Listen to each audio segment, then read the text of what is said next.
Hello students, good morning, good afternoon to everybody. आ जाओ बेटा, जल्दी आ जाओ.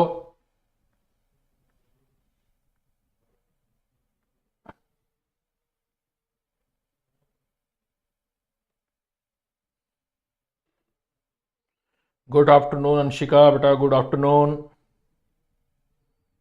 ज्वाइन कर लो सभी जल्दी से. Good afternoon.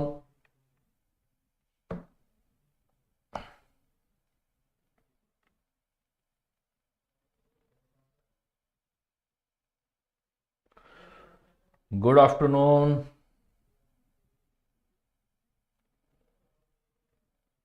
इमेज बड़ा हो गया आज. होने दो, कोई बात नहीं.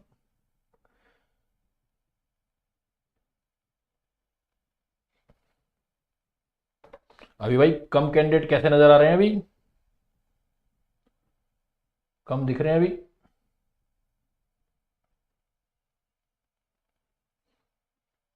टेस्ट के लिए तैयार रहना बेटा. टेस्ट का जो चल रहा है वही आएगा. मैंने आपको बता दिया था कि जो चल रहा है हमारा केमिस्ट्री का. Good afternoon Zobia, good afternoon.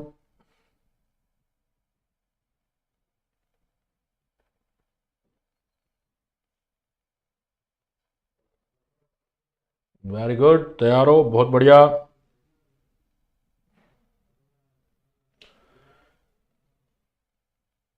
हाँ बेटा, कल डाउट होंगे, कल डाउट करेंगे. अगर आपके डाउट हुए इस टॉपिक में तो आप अपने डाउट पूछेंगे, नहीं तो फिर मैं अपनी तरफ से प्रॉब्लम्स करवा दूंगा आपको. ठीक है. शिवानी, गुड आफ्टरनून बेटा. डाउट करेंगे, आप लोग पहले अपने डाउट लेके आएंगे, फिर अगर आपके डाउट कम पड़ गए तो मैं कुछ प्रॉब्लम्स करवा दूंगा. चले बेटा, करें स्टार्ट फिर.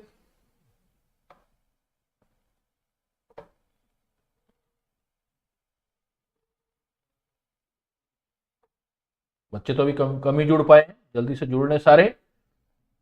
एक दूसरे को मैसेज कर दो फटाफट कि भाई जुड़ जाओ. मैं स्टार्ट करने जा रहा हूं क्लास. देखो, अभी थोड़ा सा रिव्यू कर देता हूं. लास्ट क्लासेस में हम लोगों ने क्या पढ़ा था कि इक्विलिब्रियम स्टेज क्या होती है, किसको हम इक्विलिब्रियम स्टेज बोलते हैं. और फिर हम लोगों ने ये पढ़ा था कि भाई इक्विलिब्रियम कांस्टेंट क्या चीज होता है, कौन कौन से फैक्टर उसको अफेक्ट करते हैं. और फिर हमने उसमें इक्विलिब्रियम बनाना सीखा था. तो आज हम जो है इक्विलिब्रियम कांस्टेंट के कुछ पॉइंट्स पर डिस्कशन करते हैं बेटा. कि पॉइंट्स पर, जैसे केमिकल इक्विलिब्रियम में थर्ड पॉइंट बात कर रहे हैं. जैसे पहला पॉइंट हम करते हैं कि भाई एक्सटेंट ऑफ इक्विलिब्रियम रिएक्शन. अगर कोई इक्विलिब्रियम रिएक्शन होती है तो इक्विलिब्रियम रिएक्शन का एक्सटेंट, मतलब प्रोडक्ट साइड जा रही है. जब इक्विलिब्रियम स्टेब्लिश हो गया है या होने जा रहा है इक्विलिब्रियम, तो उस टाइम पे प्रोडक्ट की तरफ जा रहा है या रिएक्टेंट की तरफ जा रहा है. तो इस चीज को बेटा बोलते हैं एक्सटेंट ऑफ इक्विलिब्रियम रिएक्शन. जो भी इक्विलिब्रियम रिएक्शन है उसका हम इसको एक्सटेंट बोलेंगे.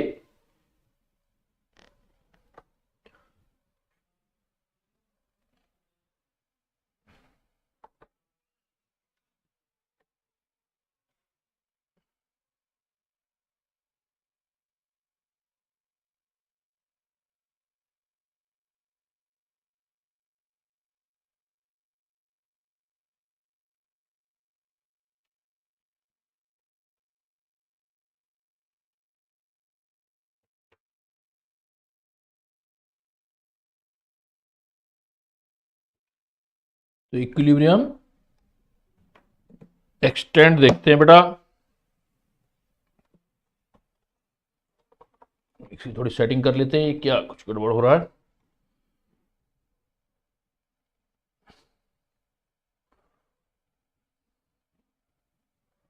क्या ना.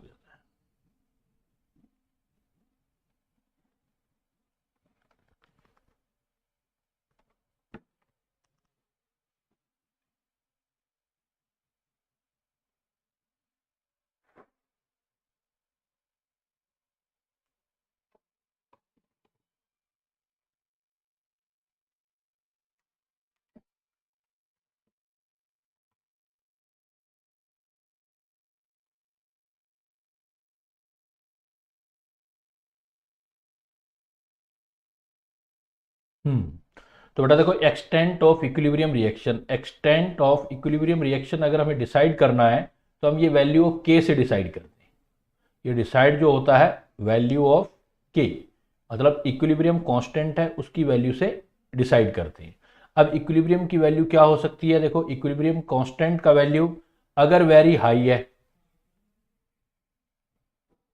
वेरी हाई है, तो अगर बहुत ज्यादा हाई है तो हम कहते हैं कि एट इक्विलिब्रियम जो है हमारे पास एक्सटेंट प्रोडक्ट साइड में है, जो इक्विलिब्रियम है उसमें at equilibrium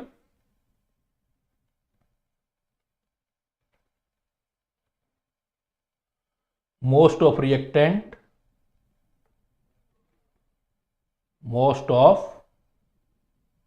reactants are converted into product,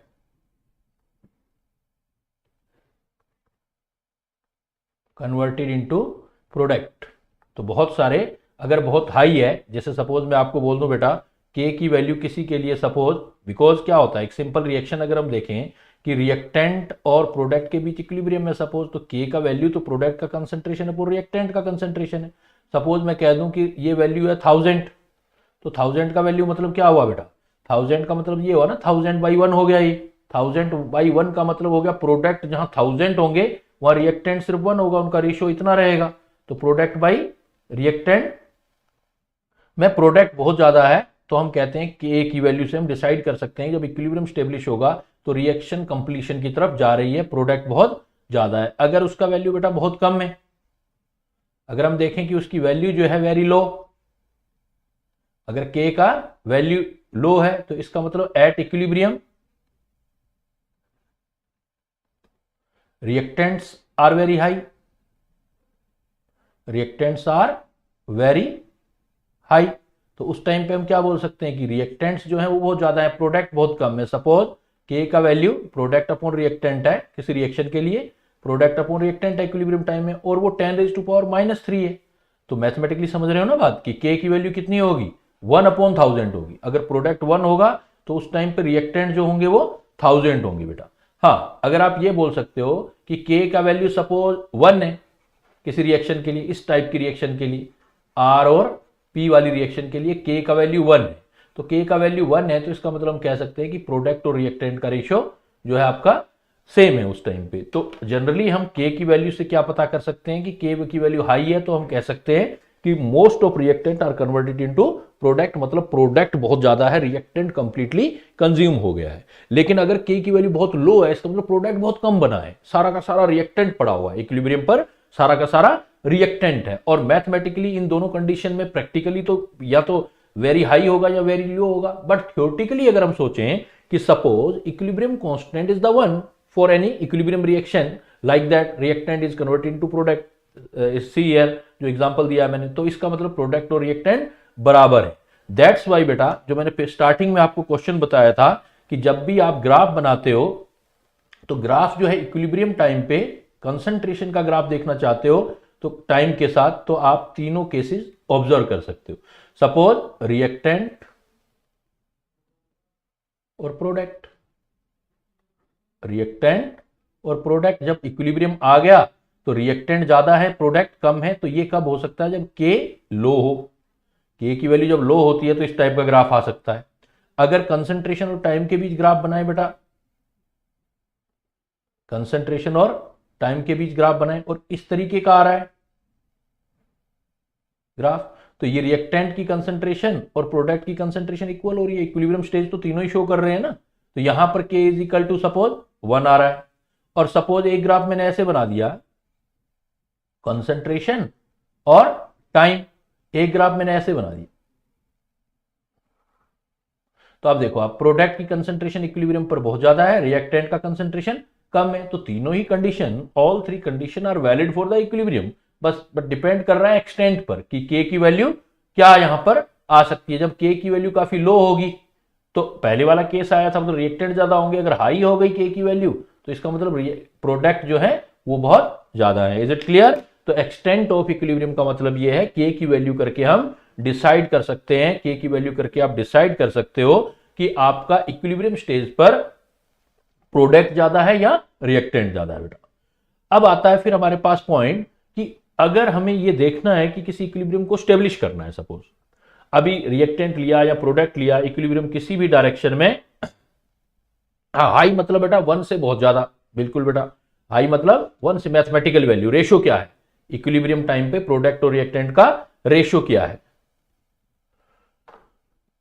तो अब यहां से अब रिएक्शन कोशिएंट और जो आपका डायरेक्शन देख रहे हैं, रिएक्शन कोशिएंट एंड प्रिडिक्ट। अब बेटा सारी सेटिंग चेंज करनी पड़ेगी, आज तो बड़ा बड़ा देख लो मुझे, कल को छोटा कर लेंगे अपने, आज सहन कर लो बेटा हिमांशु, है ना, पर अगली बार छोटा कर देंगे। तो reaction quotient and predicting the direction of reaction. अब मान लो कोई इक्विलिब्रियम स्टेब्लिश होना है, हमें देखना है कि इक्विलिब्रियम किस डायरेक्शन में जाना है, तो उसको देखने के लिए हमारे पास दो चीजें होती हैं बेटा, एक बोलते हैं रिएक्शन कोशिएंट, एक होता है आपका रिएक्शन कोशिएंट, इसको हम क्यू से लिखते हैं, और इसी से डायरेक्शन पता लगता है, predicting the direction of reaction, किसके लिए, इक्विलिब्रियम के लिए। जो भी कंसंट्रेशन प्रोडक्ट और रिएक्टेंट का रेशियो होता है किसी भी time, at any time, at any time, किसी भी टाइम पर कोई भी रिएक्शन लिख दी, जैसे मैंने ये रिएक्शन लिख दिया आपका A B gaseous, B gaseous, ये मिल करके और यहां पर एक्स वाई बना रहे हैं, suppose X gaseous plus Y gaseous बना रहे हैं। अब ये जो आपको एक्स और वाई गैसियस बना रहे हैं, इसके लिए किसी भी टाइम पर, एट एनी टाइम पर, जो प्रोडक्ट की कंसंट्रेशन और रिएक्टेंट की कंसंट्रेशन का रेशियो होता है उसको हम बोलते हैं क्यू, उसको बोलते हैं कॉन्सेंट्रेशन कोशिएंट या रिएक्शन कोशिएंट। इसी का दूसरा नाम है बेटा, इसको हम रिएक्शन कोशिएंट बोलते हैं इसी। और यही जो रिएक्शन कोशिएंट है, इक्विलिब्रियम कांस्टेंट आप ऑलरेडी पढ़ के आए हो। फिर इक्विलिब्रियम कांस्टेंट क्या हो सकता है, इक्विलिब्रियम कांस्टेंट वो तो कांस्टेंट वैल्यू है, वो कब है, जब यही जो आपका प्रोडक्ट और रिएक्टेंट का रेशियो इक्विलिब्रियम टाइम पे लिया जाए, प्रोडक्ट की कंसंट्रेशन और रिएक्टेंट की कंसंट्रेशन का रेशियो सपोज आप इक्विलिब्रियम पे लेते हो, मतलब एट एनी टाइम नहीं चलेगा। अगर एक पार्टिकुलर अगर हो तो बेटा के वाला फार्मूला तो ये है, इक्विलिब्रियम कांस्टेंट मतलब इक्विलिब्रियम टाइम पर कंसंट्रेशन जो होती है उसके रेशियो को हम, मतलब at particular time, at time कौन से वाला, टी इक्विलिब्रियम वाला। जब इक्विलिब्रियम स्टेब्लिश हो जाए, जब इक्विलिब्रियम स्टेब्लिश हो जाता है, उस टाइम पे जो प्रोडक्ट और रिएक्टेंट की रेशियो होता है वो तो होता है कांस्टेंट, उसको इक्विलिब्रियम कांस्टेंट बोलते हैं। लेकिन किसी भी टाइम, अभी मान लो रिएक्शन स्टार्ट हुआ है या रिएक्शन में कोई चेंज कर दिया, इक्विलिब्रियम से आगे पीछे किसी भी टाइम पर जो होता है उसको रिएक्शन कोशिएंट कह सकते हैं। तो हम एक बात बोल सकते हैं, के हमेशा फिक्स रहेगा, के की वैल्यू किसी भी रिएक्शन के लिए फिक्स है, लेकिन क्यू की वैल्यू उससे छोटी भी हो सकती है, उससे बड़ी भी हो सकती है, हाइट बढ़ाने का मतलब बड़ी भी हो सकती है और बराबर भी हो सकती है। अलग अलग टाइम पे अलग अलग सिचुएशंस होती हैं। अगर अलग अलग टाइम पे अलग अलग सिचुएशंस होती हैं तो बेटा हम इसकी क्यू की वैल्यू देख करके हम डिसाइड कर सकते हैं, देखो कि रिएक्शन कहां जाएगी। सपोज मैंने आपके पास 3 केस रखे, आप जब भी के को देखोगे बेटा, जब भी आप के को देखोगे तो के की वैल्यू तो कांस्टेंट रहेगी किसी रिएक्शन के लिए, इसकी हाइट यहां भी और जो आपकी यहां भी हमें हाइट जो है वो इक्वल रखनी है। मतलब 3 केस हो सकते हैं। पहला केस देख रहे हो, पहले केस में आपको दिखाई दे रहा है, फर्स्ट जो मैंने केस लिखा है बेटा, कि सपोज किसी रिएक्शन का क्यू जो है वो लेस देन के है, क्यू लेस देन के, तो अब इस क्यू को बड़ा होना पड़ेगा। क्यू बड़ा कैसे होगा, क्यू सपोज एक रिएक्शन है, प्रोडक्ट अपॉन रिएक्टेंट का रेशियो है बेटा, प्रोडक्ट और रिएक्टेंट का रेशियो है। अब प्रोडक्ट और रिएक्टेंट का रेशियो है तो रिएक्टेंट और प्रोडक्ट का रेशियो है, तो आपको क्या करना पड़ेगा, क्यू को अगर के तक बढ़ाना है, बड़ा करना पड़ेगा, तो रिएक्टेंट को प्रोडक्ट में कन्वर्ट करने पड़ेंगे। इससे ये क्यू का वैल्यू बढ़ सकता है और के को अप्रोच कर सकता है। तो इट मींस क्या हुआ कि जब भी क्यू अगर के से लेस हो, क्यू लेस देन के हो, पहला केस फर्स्ट बेटा, क्यू लेस देन के होगा तो रिएक्टेंट प्रोडक्ट में कन्वर्ट होने लगेंगे इक्विलिब्रियम स्टेब्लिश करने के लिए। Reactant are converted into product. ये देख रहे हो, रिएक्शन जो होगी फॉरवर्ड डायरेक्शन में जाएगी, फॉरवर्ड डायरेक्शन, रिएक्शन जो जाएगी आपकी फॉरवर्ड डायरेक्शन में जाएगी। फरहीन बेटा क्यू का मतलब है किसी भी टाइम पर प्रोडक्ट और रिएक्टेंट का रेशियो, किसी भी टाइम पर, प्रोडक्ट और रिएक्टेंट का रेशियो किसी भी टाइम पर इक्विलिब्रियम स्टेब्लिश हो नहीं हो उससे मतलब नहीं है, किसी भी टाइम पर प्रोडक्ट और रिएक्टेंट का रेशियो होता है वो आपका जो है उसको हम क्यू बोलते हैं। और रिएक्टेंट और प्रोडक्ट का ये वेरिएबल है, अगर कम है तो क्या करेगा, तब तक ये रिएक्शन चलती जाएगी, इक्विलिब्रियम तब स्टेब्लिश होगा जब रिएक्टेंट प्रोडक्ट के बराबर होके के बराबर हो जाए। तो आप ये बोल सकते हो कि Q लेस देन K होगा तो रिएक्शन फॉरवर्ड जाएगी, जैसे मैंने यहां लिखा भी है देखो बेटा। अगर Q की वैल्यू K के बराबर है किसी रिएक्शन के लिए, Q का वैल्यू इक्वल टू K है, अगर Q K के बराबर है तो इसका मतलब इक्विलिब्रियम स्टेब्लिश है, रिएक्शन दोनों डायरेक्शन में चलेंगी। मतलब जैसे प्रोडक्ट और रिएक्टेंट का रेशियो है ये बेटा, तो प्रोडक्ट और रिएक्टेंट का रेशियो है तो रिएक्टेंट से प्रोडक्ट बन रहे होंगे, उतने ही टाइम में प्रोडक्ट से रिएक्टेंट बन रहे होंगे। दोनों रेट ऑफ फॉरवर्ड और रेट ऑफ बैकवर्ड इक्वल हो जाएंगे। तो ये स्टेज जो होती है रिएक्शन दोनों साइड चल रही होगी, फॉरवर्ड बैकवर्ड, और this point is known as equilibrium. अगर Q का वैल्यू K के बराबर हो जाए तो इक्विलिब्रियम हो जाएगा। और रिएक्टेंट और देखो प्रोडक्ट से रिएक्टेंट में कब कन्वर्ट होते हैं, जब आपको अगर ये केस आ जाए, थर्ड वाला केस आ जाए कि जो आपकी Q की वैल्यू है वो K से बड़ी हो जाए, तो इसका मतलब प्रोडक्ट अपॉन रिएक्टेंट को छोटा करना है मैथमेटिकली आपको, रेशो को। तो छोटा करने का तरीका यही है कि प्रोडक्ट को रिएक्टेंट में कन्वर्ट कर दो, प्रोडक्ट कम होने लग जाएंगे, रिएक्टेंट बढ़ने लग जाएंगे, तो रेशो कम हो जाएगा। कम हो जाएगा तो इसका मतलब प्रोडक्ट रिएक्टेंट में कन्वर्ट होने लगेंगे, रिएक्शन बैकवर्ड जाएगी।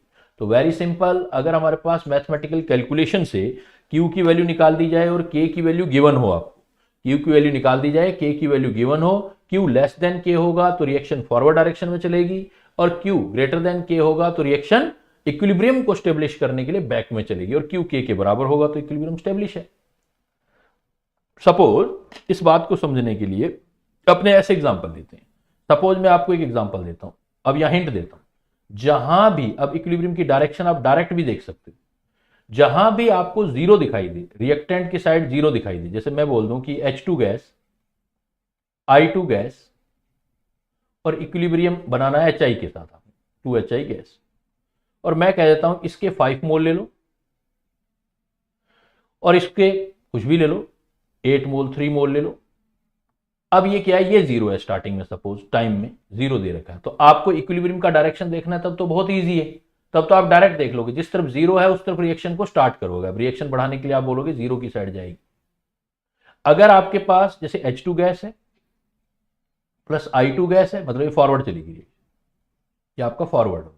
अब सपोज H2 और I2 2HI है,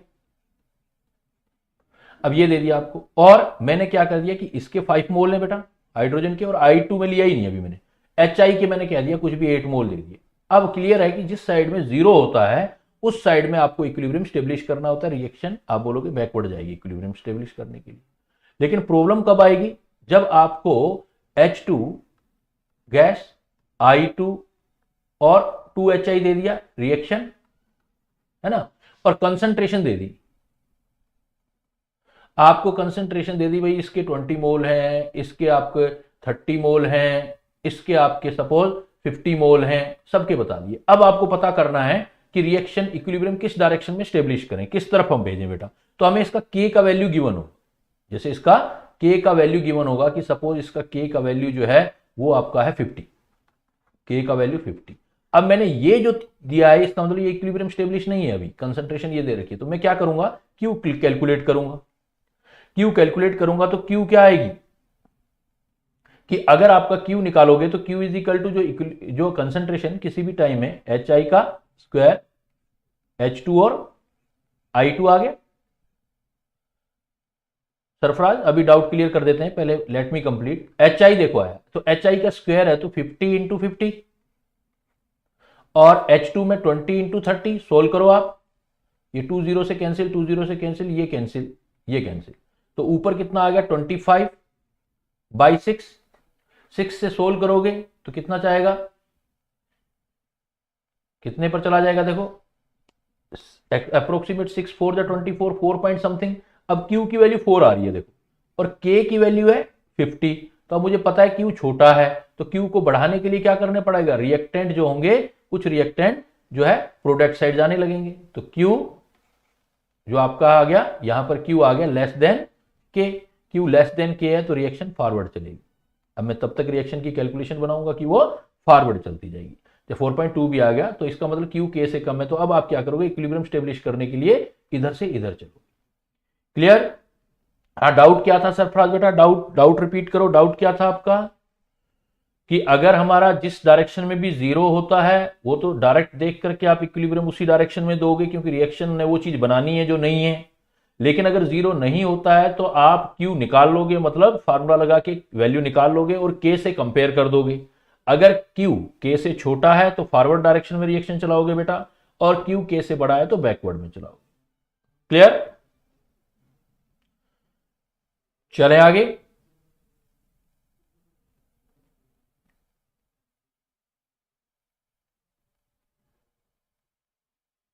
बेटा इक्विलिब्रियम कांस्टेंट कोई सी भी कंडीशन हो वो तो टेम्परेचर पे डिपेंड करता है या रिएक्शन के लिखने के तरीके पे डिपेंड करता है। तो इक्विलिब्रियम कांस्टेंट तो वेरी नहीं करेगा ना, क्योंकि इक्विलिब्रियम रिएक्शन थोड़ी चेंज किया हमने, बैलेंसिंग थोड़ी चेंज की और टेम्परेचर भी चेंज नहीं किया। तो यहां तो ये क्वेश्चन राइज नहीं होता बेटा कि के की वैल्यू चेंज हो। के की वैल्यू तो कांस्टेंट ही रहती है ना, दो ही चीजों पर डिपेंड करती है, मैंने ऑलरेडी आपको बताई ये बात। के की वैल्यू अलग बात है और रिएक्टेंट और प्रोडक्ट का कंसंट्रेशन अलग बात। Temperature and balancing of equation पे डिपेंड करेगा, अदरवाइज के कांस्टेंट ही रहेगा किसी रिएक्शन के लिए। क्लियर? तो वही वाली बात, if Q less than K the reaction will proceed in the direction of reactant, proceed in the direction of reactant. देखो क्या बोल रहा है, कह रहा है will proceed in the direction of reactant. Reactant Q अगर K से बड़ा है तो रिएक्टेंट की साइड रिएक्शन जाएगी।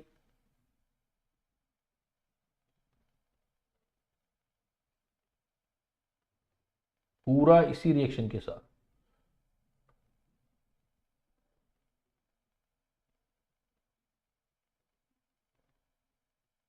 क्या बेटा समझ नहीं आया? पूरा इसी रिएक्शन के साथ। Q लेस देन के अभी डिस्कस कर लिया हमने बेटा, Q बराबर होगा तो ऑलरेडी इक्विलिब्रियम में है। इसके बाद हम जो कैलकुलेट करते हैं, देखो दो चीजें कर ली हमने। अगर हमें K की वैल्यू पता है तो हम एक्सटेंड बता सकते हैं कि एट इक्विलिब्रियम प्रोडक्ट ज्यादा है या रिएक्टेंट ज्यादा। दूसरा हमने कह दिया कि हमें K पता है और हमें कॉन्सेंट्रेशन दे रखी है, तो उससे Q निकाल लेंगे, फिर हम पता कर लेंगे कि इक्विलिब्रियम जो है वो कौन सी डायरेक्शन में स्टेब्लिश होने जा रहा है। इक्विलिब्रियम जो है वो किस डायरेक्शन में, फॉरवर्ड में इक्विलिब्रियम बनाना है या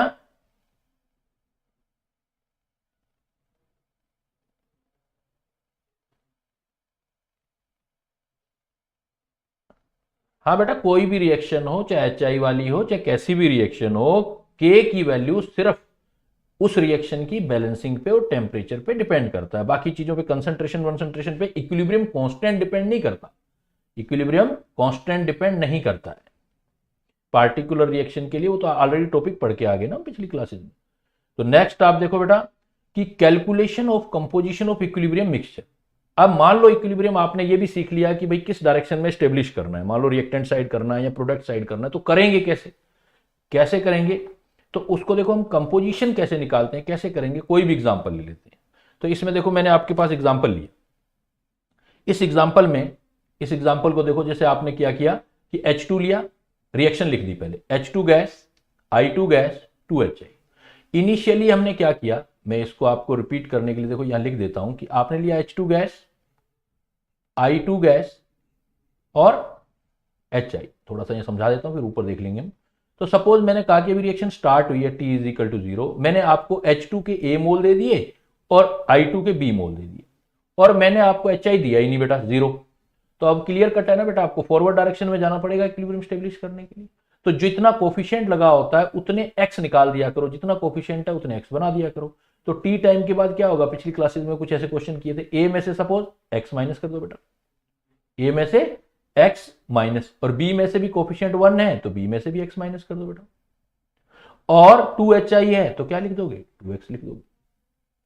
तो कॉन्सेंट्रेशन है तो आप ये हो गए मोल। अगर आपको कंसंट्रेशन बनानी है, अब इक्विलिब्रियम सपोज स्टेब्लिश हो गया, कंसंट्रेशन बनानी है तो a - x/v लिख दोगे, b - x/v लिख दोगे और 2x/v लिख दोगे। तो अब एक्चुअली क्या है कि दोनों साइड मोल बराबर हैं तो v कैंसिल होना है, इसलिए v लिखो या नहीं लिखो कोई फर्क नहीं पड़ता। अब k का एक्सप्रेशन लिख दोगे, देखो kc = क्या लिखोगे, HI का स्क्वायर, H2 और I2। इक्विलिब्रियम टाइम पे ये कंसंट्रेशन HI की लिखनी है, देखो HI की 2x अपॉन v भी लिखना है, लेकिन v कैंसिल हो जाएगा इसलिए नहीं लिखा हमने, 2x का स्क्वायर ए minus x b minus x, solve करोगे 4x² a minus x b minus x आ गया। अब इस पॉइंट में क्या है कि आप अगर दोनों साइड नंबर ऑफ मोल देख रहे हो, रिएक्टेंट साइड और प्रोडक्ट साइड में दोनों में नंबर ऑफ मोल बराबर है बेटा, इधर भी 1H2 1I2 2HI, तो आपके reactant mole of reactant, number of mole of reactant, अगर आप number of mole of reactant देख रहे हो आपके पास 2 है बैलेंस इक्वेशन में, number of mole of product वो भी 2 है बैलेंसिंग में, इन बैलेंसिंग में चेक करो, अगर बैलेंसिंग में चेक करोगे तो डेल्टा एन 0 आएगा प्रोडक्ट और रिएक्टेंट का। बेटा अगर 0 आएगा तो वॉल्यूम का या प्रेशर का कोई इफेक्ट नहीं होता, और वॉल्यूम और प्रेशर आपको दिखाई भी नहीं देंगे एक्सप्रेशन में। देखो केसी के एक्सप्रेशन में 4x² a minus x b minus x आ गया। अगर प्रेशर बनाना है तो केपी बना लो, KP is equal to pressure of HI का स्क्वायर PH2 PI2। प्रेशर कैसे बनाते हो, प्रेशर का फार्मूला आपको आता होगा, प्रेशर जब किसी का बनाना होता है तो डाल्टन्स लॉ पढ़ते हैं ना, किसी का भी इंडिविजुअल का प्रेशर, तो इज इक्वल टू क्या होता है, उसका mole fraction into total pressure होता है। जैसे आपने मान लो H2 का इक्विलिब्रियम पर प्रेशर निकालना, इक्विलिब्रियम पर तो H2 है तो आप बोलोगे pressure of H2 mole fraction, तो नंबर ऑफ मोल लिखोगे तो वो तो आए A minus X, total number of mole A plus B into total pressure, ये वाला एक्सप्रेशन रख देंगे A minus X upon A plus B. तो A प्लस बी कहां से आया, टोटल नंबर ऑफ मोल आगे देखो, इन सबका सम कर दो इक्विलिब्रियम पर, A minus x plus B minus x plus 2x, तो x से x कैंसिल हो जाएगा, a प्लस बी रह जाएगा। तो ये सब जगह मैंने लिखा है, देखो 2x² a प्लस बी का यहां से स्क्वायर कर दिया, 2x का स्क्वायर प्लस ए बी का square into total pressure P। तो सोल्व करोगे बिकॉज डेल्टा एन 0 होता है, तो पढ़ा था ना KP is equal to KC, KP और KC बराबर होते हैं, delta N is equal to 0 होता है, तो एक्सप्रेशन वही आना है, जो इसमें आएगा वही इसके अंदर आएगा, 4x² a माइनस एक्स और b माइनस एक्स। और स्पेशल पॉइंट क्या है बेटा, देखो कि यहां पर x की वैल्यू जो है, आप चाहे कोई सा भी k निकालो, जो भी आपने इफ इस रिएक्शन के अंदर बात करें अपने, तो डेल्टा एन 0 था, और कोई भी आप k निकालो तो k आया 4x² a माइनस एक्स और b माइनस एक्स, मतलब it does not involve volume और प्रेशर। k के एक्सप्रेशन में ना वॉल्यूम है ना प्रेशर है। तो जब डेल्टा एन बेटा 0 होता है तो x की वैल्यू यानी कि एक्सटेंट ऑफ इक्विलिब्रियम, जैसे x does not depends upon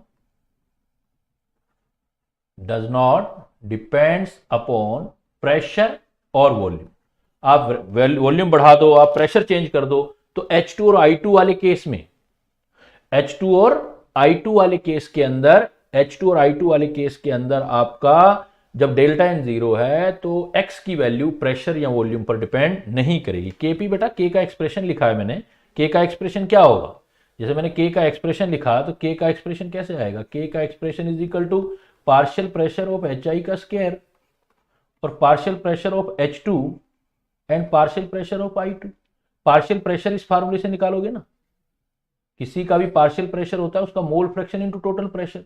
mole fraction कितना है, मोल upon total number of moles, moles upon total number of moles. तो हर किसी का एक्सप्रेशन निकालोगे, जैसे इसका निकाला आपने, तो मोल कितने थे 2x, HI के मोल थे 2x divided by total number of मोल कितने थे a प्लस बी।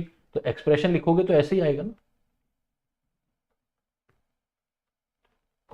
तो क्या लिखोगे PHI में, number of mole 2x, total number of mole a plus B, तो मोल फ्रैक्शन बन गया HI का इक्विलिब्रियम पर, इनटू टोटल प्रेशर। तो उसका फिर स्क्वायर ले लिया आपने, डिवाइडेड बाई करोगे तो divided by mole, number of mole of hydrogen, तो number of mole of hydrogen में आ जाओ, तो वो लिख लेंगे बेटा। क्लियर, चलो आगे बेटा फिर। तो इस टाइप से आप KP और KC निकाल सकते हो, और कोई भी रिएक्शन ले लो आप, किसी भी रिएक्शन में सोल्व कर सकते हो आप। इवन देखो आप PCl5 लिया, इस बार क्या लिया, 1 मोल PCl5 का लिया, 1 मोल PCl5 का, 1 मोल PCl3 और 1 मोल क्लोरीन डाल रहे हैं, मतलब डेल्टा एन पॉजिटिव हो रहा है, डेल्टा एन पॉजिटिव। तो किसी भी केस में आपको सबसे पहले एक्सप्रेशन आना चाहिए बेटा। तो क्या ले लो आप, मान लो PCl5 PCl3 Cl2 लिया है, तो इसको एज्यूम कर सकते हो ना आप ऐसे, जैसे मान लो आपने PCl5 और PCl3 लिया, सेम उसी तरीके से बना दो आप क्या लो, इनिशियली आपने सपोज लिया T इज इक्वल टू जब 0 था तो 1 मोल या A मोल, उस टाइम पे तो ये 0 0 है, तो ये नहीं थे बेटा, ए मोल 0 0। अब इसका कोफिशिएंट 1 है, सपोज ए में से x चला गया तो इसका भी कोफिशिएंट 1 है, तो ये x प्लस मतलब बन गया, क्लोरीन भी x बन गया। बाकी वही कंसंट्रेशन बनाना है, एक्टिव मास बनाना है, तो v से डिवाइड कर दो, तो a minus X upon V PCl5 हो जाएगा, PCl3 x अपॉन वी हो जाएगा, और ये भी x अपॉन वी हो जाएगा। तो Kc निकाल लेंगे पहले की तरह, PCl3 क्लोरीन का कंसंट्रेशन, PCl5 का वैल्यू रख दो, x upon v into x upon p, a x तो एक्स स्क्वायर अपॉन ए माइनस एक्स वी, एक्सप्रेशन आ गई पहले की तरह, a minus x square upon, अब देख रहे हो आप एक्स स्क्वायर वाले एक्सप्रेशन में के एक्सप्रेशन में v आ रहा है बेटा, के एक्सप्रेशन में v आ रहा है, तो के एक्सप्रेशन में अगर आपके पास v आ रहा है तो टोटल फार्मूला क्या आया, अगर मैं इसको लिखना चाहूं तो मेरे पास तो ये आया Kc, इस रिएक्शन के लिए जो लिखा है आपने, Kc का जो फार्मूला लिखा बेटा वो देखो, फार्मूले में क्या आया, एक्स स्क्वायर अपॉन ए minus X into V, X square ए minus X into V. Suppose X की वैल्यू नेग्लिजिबल ले लें, A very very high then X, तो ए माइनस एक्स में आप एक्स को नेग्लेक्ट कर सकते हो, एक्स नेग्लेक्ट करोगे तो आप K C is equal to x square upon approximate a into v, a भी कांस्टेंट है, के सी भी कांस्टेंट है, तो x square upon v constant आ गया बेटा। तो एक्स स्क्वायर देखो, एक्स स्क्वायर किस पर डिपेंड कर रहा है, डायरेक्टली प्रोपोर्शनल वी या एक्स अंडर रूट वी। तो ऐसे केसेस में जब डेल्टा एन, इसका मतलब एक चीज बन गई आपकी, if delta N is equal to positive, अगर किसी रिएक्शन में रिएक्टेंट से प्रोडक्ट ज्यादा है और अगर आप वॉल्यूम बढ़ाते जाओगे, वॉल्यूम इंक्रीज करते जाओगे, तो एक्स भी इंक्रीज होता जाएगा, एक्स भी इंक्रीज होता जाएगा, मतलब ज्यादा से ज्यादा प्रोडक्ट बनते जाएंगे। तो जब डेल्टा एन पॉजिटिव होता है, वी बढ़ाने से, वॉल्यूम बढ़ाने से एक्स इंक्रीज होता है, मतलब इक्विलिब्रियम शिफ्ट होता है फॉरवर्ड डायरेक्शन में, equilibrium is shifted in forward direction. तो यहां पर वॉल्यूम का इफेक्ट आएगा बेटा, यहां पर आप वॉल्यूम को इफेक्ट दिखाएंगे, एक्स जो होगा वो डायरेक्टली प्रोपोर्शनल वी आएगा। Clear? Have you any doubt to any student बेटा कि एक्स, अब रिलेशन निकालोगे, आपको निकालना है तो फार्मूला ये यूज कर सकते हो, x1 upon x2 under root v1 upon v2। पहले x इतना था, इतना वॉल्यूम है, तो दूसरा वॉल्यूम कर देंगे तो कितना है वो हम निकाल सकते हैं बेटा। ऐसे ही आप क्या निकाल सकते हो, केपी भी निकाल सकते हो। केपी में देखो फिर वही वाला formula, Kp is equal to partial pressure of chlorine, मतलब प्रोडक्ट, और पीसीएल क्लोरीन, और ये PCl3, partial pressure of PCl3 और partial pressure of chlorine PCl5।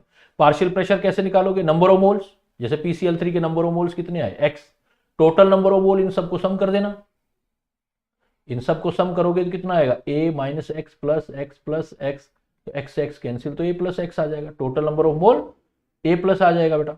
तो यहां पर क्या लिखा मैंने, देखो नीचे वाले केपी निकालने में x upon a plus x into total pressure, क्योंकि mole fraction into total pressure होता है। ऐसे ही मैंने क्लोरीन में भी x upon a plus x into total pressure, और PCl5 के मोल a माइनस एक्स थे, तो a minus X upon a plus x total, तो उसको सोल्व कर लिया उसमें। तो अब की बार देखो एक्स स्क्वायर p आ जाएगा, x square p, a plus x a minus x. यहां पर आपके काफी इंपॉर्टेंट क्वेश्चन बनेंगे, मैं आपको रिपीट कर देता हूं यहां पर, कि अगर आप kp वाला फार्मूला देखेंगे, kp इज इक्वल टू, बेटा v रिएक्टेंट का नहीं है, रिएक्टेंट क्या होता है, क्योंकि इक्विलिब्रियम आपको किसी वेसल्स में रखना होता है, वेसल्स का वॉल्यूम होता है, जिस वेसल्स के अंदर करते हो वॉल्यूम उसका होता है, वॉल्यूम मतलब जो वेसल्स जिसके अंदर आप इक्विलिब्रियम स्टेब्लिश करवा रहे हो, रिएक्टेंट प्रोडक्ट नहीं, पूरे मिक्सचर का होता है वी, वो वेसल्स है एक्चुअल में, जिस डब्बे के अंदर, जिस ग्लास के अंदर, जिस कप के अंदर आप इक्विलिब्रियम बना रहे हो उसका वॉल्यूम।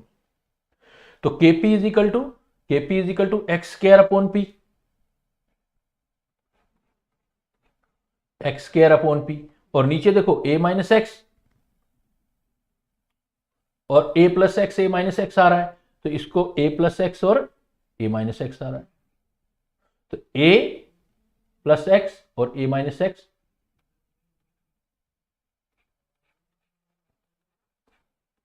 अब जब भी न्यूमेरिकल सोल्व करते हो तो a की वैल्यू आप कोफिशिएंट लेके सोल्व कर सकते हो। जैसे मान लो मैंने रिएक्शन दिया आपको PCl5 PCl3, अभी रिएक्शन में प्रैक्टिस भी कराऊंगा कुछ क्वेश्चंस की, तो PCl3, तो आप A ना लेकर के अगर यहाँ कोफिशिएंट 1 है तो ये 1 भी ले सकते हो। तो A इज इक्वल टू, कुछ नहीं दिया हुआ है, दिया हुआ है तो उतना ले लो, नहीं दिया हुआ है तो बेटा A इज इक्वल टू 1 ले सकते हो। तो इस रिएक्शन को मैं ऐसे भी लिख सकता हूं, x square P 1 minus x और 1 प्लस एक्स। तो मैथमेटिक्स का फार्मूला आता है ना आपको, A 1 minus x 1 plus x, मतलब 1 का स्क्वायर माइनस एक्स का स्क्वायर, तो x square P upon 1 minus x square. अब ये फार्मूला जो आप Kp का यूज करोगे, देखो प्रेशर पर डिपेंड कर रहा है, एक्स स्क्वायर P कांस्टेंट आ रहा है, मतलब प्रेशर पे भी इसका इफेक्ट होगा, वॉल्यूम का हुआ है तो प्रेशर का भी होगा। तो वॉल्यूम बढ़ाओगे तो एक्स बढ़ेगा, प्रेशर कम करोगे तो एक्स बढ़ेगा, वॉल्यूम और प्रेशर तो अपोजिट होते हैं। तो x square P upon 1 minus x square है, तो इसमें ये ध्यान रखना है कि एक्स अगर 10% से लेस हो तब नेग्लेक्ट करना, ये नेग्लेक्ट वाली पोजीशन तब करनी होती है जब एक्स 10% से लेस होता है। अगर x 10% से लेस नहीं है, बड़ा है, तो पूरा फार्मूला सोल्व करने के लिए हम यूज करेंगे, फिर x को नेग्लेक्ट नहीं करेंगे हम।